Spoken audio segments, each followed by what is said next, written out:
Hello and welcome to Financial Conversations with Brian. This will be the fourth video in a series that I'm working on. And in this video, we're going to talk about the difference between financial security versus financial independence. Okay? So this is just an example. These are not my numbers or anything like that. It's just to get you to understand the concept. But let's say in this example, you have a job with an income of $36,000 a year. That is the same as $3,000 per month. Okay. Over here, you have monthly expenses of $3,000. That's your mortgage, rent, food, auto, utilities.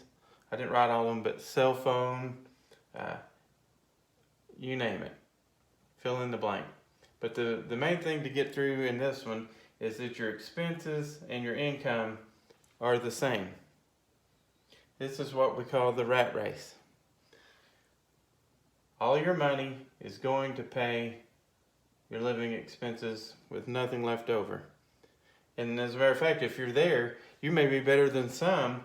There may be some that have $3,000 a month income and the expense is $4,000, which means every month they're getting $1,000 in the hole or closer to bankruptcy, however you want to look at that. Now, the reason why this is the rat race is because this right here is only one source of income, and it's shaky. Okay? There's no such thing as security when it comes to money. Security is an illusion. This job, you could lose it to downsizing, the business is closed, you get fired. Lots of things could happen here. You only have one customer, and that is your employer. If something upsets them, they can let you go for no reason. If they want you to take part in a medical experiment and you don't want to, guess what? This goes bye-bye. This is very shaky, okay? All right. Now, move down to this side, financial independence. The income is passive income of $3,000, the same income. But passive just simply means this money coming in every month, whether you work or not. And this is just a small list of what it could be. Stock dividends, interest, rental income, book royalties, network marketing, a business, maybe it's an online business, maybe it's a restaurant, whatever it is. But the main thing is this income comes in even if you don't work. Even if these expenses are the same as this guy, $3,000 a month, there's no job involved. Okay? Much more stable. Okay? So, the thing about this is you have multiple streams here. If one of these streams dry up, let's just say that your rental income goes away.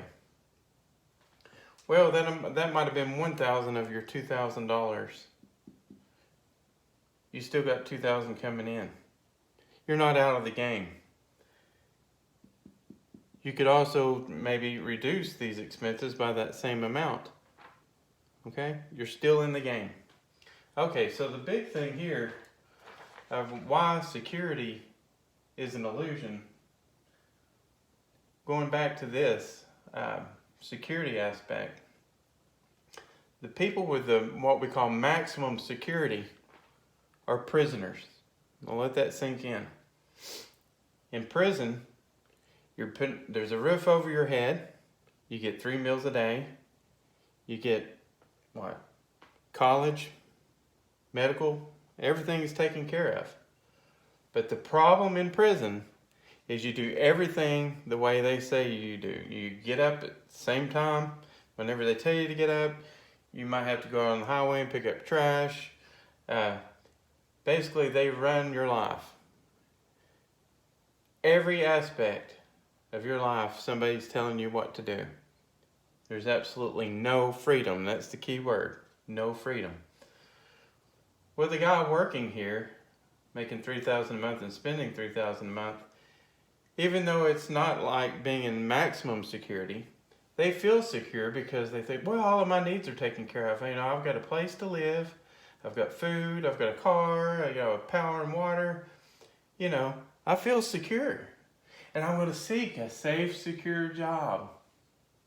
And for the reasons that we talked about earlier, like downsizing and getting fired or business closed, then these people are like, if they lose their job, they're like freaking out. Oh, I got to find me another job. I got to find me another job. Quick, quick, quick.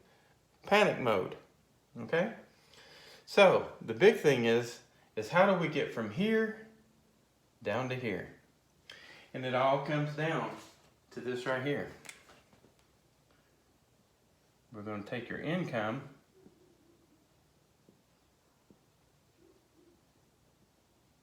and we're going to find ways to increase it.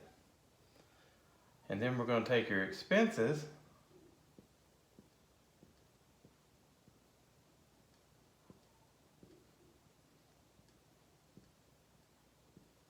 and find ways to decrease it. Okay? Real simple. Income increase, expense decrease. So what's going to happen is you start doing this, let's say you find a way to make an extra $500 a month. Well, your income goes to 3.5K. And let's say you learn some ways to lower your expenses. Let's say you find a way to lower your expenses by $500 a month. Now your expenses go to $2,500 per month. The difference is $1,000 per month. Okay, now that's the most important number in what we're doing. It's that $1,000 that you're going to be able to take that and get out of debt. You're going to use that $1,000 to pay credit cards off, mortgage off, autos off, whatever it may be, okay? Once you get debt free, then this will probably be much larger because this is going to be getting smaller and smaller and smaller. And this may get up to $2,000 per month.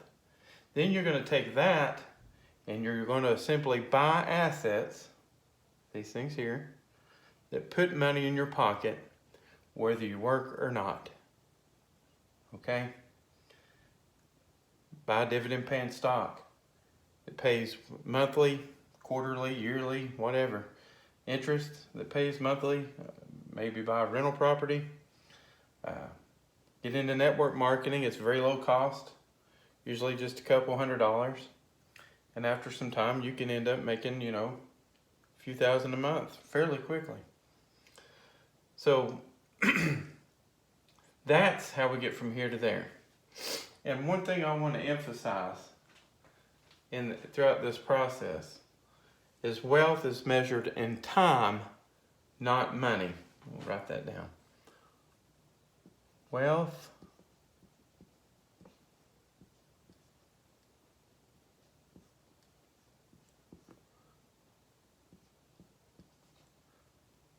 time,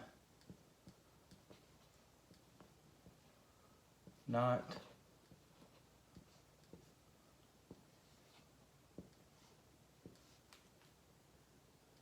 that looks okay.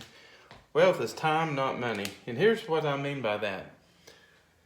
Let's say this guy up here that's making $3,000 a month and spending $3,000. Let's say that he happened to be able to get an emergency fund.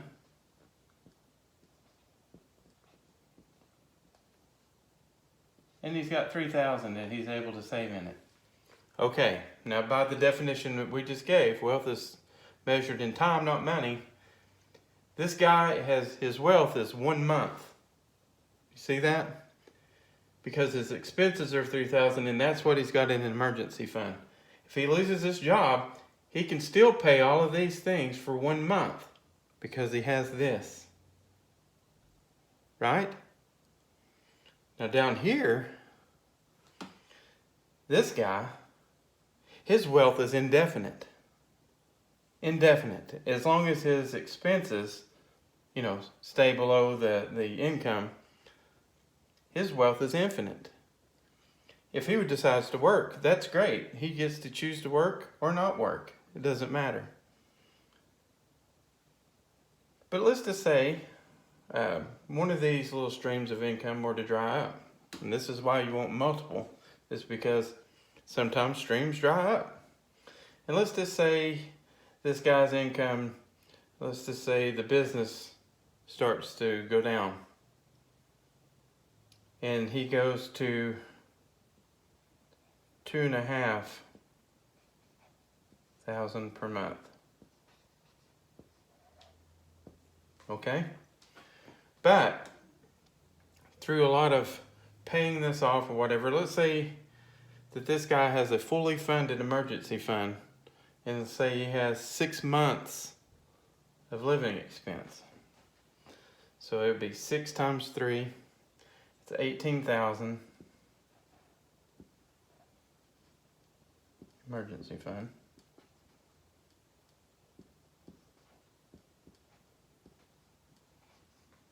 Okay?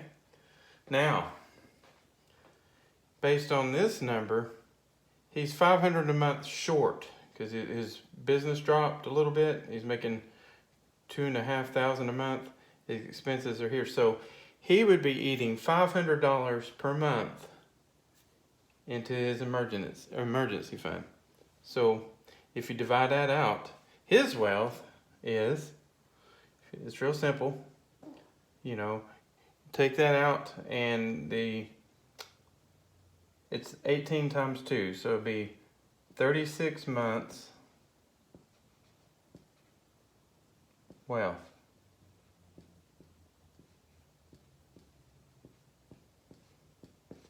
And all I did was take the 500 and divide it into 18,000.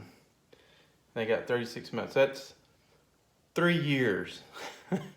3 years that this guy has time to either create another asset that will make up for that 500, or come over here and find a way to reduce those expenses by 500 to get right back where he was.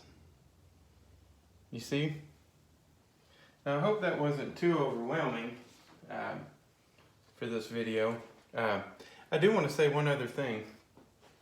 In the future videos, we'll be talking about, you know, increasing income and decreasing expenses. And those aren't equal. Now, some of you may know this and some of you may not. But a decrease in expense is better than the increase of income, at least in the beginning, during your initial wealth building. And that's because, let's just say, it takes, you know, when you get your paycheck, if you make 20 an hour, you don't really make 20 an hour. By the time they take taxes out, you know, you might make 17 per hour, right? So for every, it takes $1.30, and I'm going to call this earned income,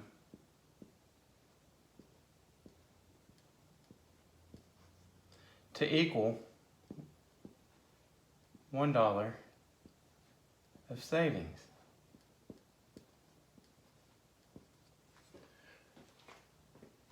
If you make $10 on the job, you're going to get paid $7. You see there? It's not the same. $1 saving is a pure dollar of savings. To get that dollar up here in the earned, you're going to have to earn $1.30 to get the same dollar. So in the beginning, I'm not saying you want to stay here forever, but once you get here and get free, then you have one of the most valuable things that you can have, and that is time. Time to be creative. It doesn't mean that you're going to stay at this level forever. If you choose to, all you have to do is use your time, since you're no longer giving this guy 40 plus hours per week. You have all of your time to put to minding your own business. That's what I call it, minding your own business. Create things that will make you an income, or, you know, purchase things that will create an income. Now, One thing some of these financial advisors talk about is they talk about assets and liabilities. And they say assets feed you, liabilities eat you. Well, and what they mean by that is assets will put money in your pocket. Liabilities or expenses will take money out of your pocket. But I like to expand on that a little bit on the assets. An asset is also something that lowers your expenses. Okay? For example, if you have solar panels on your house, in my opinion, that's an asset because it lowers this. Okay? Any questions on that? I wonder if anybody, comment below if anything is kind of hard to understand. Just ask the question below.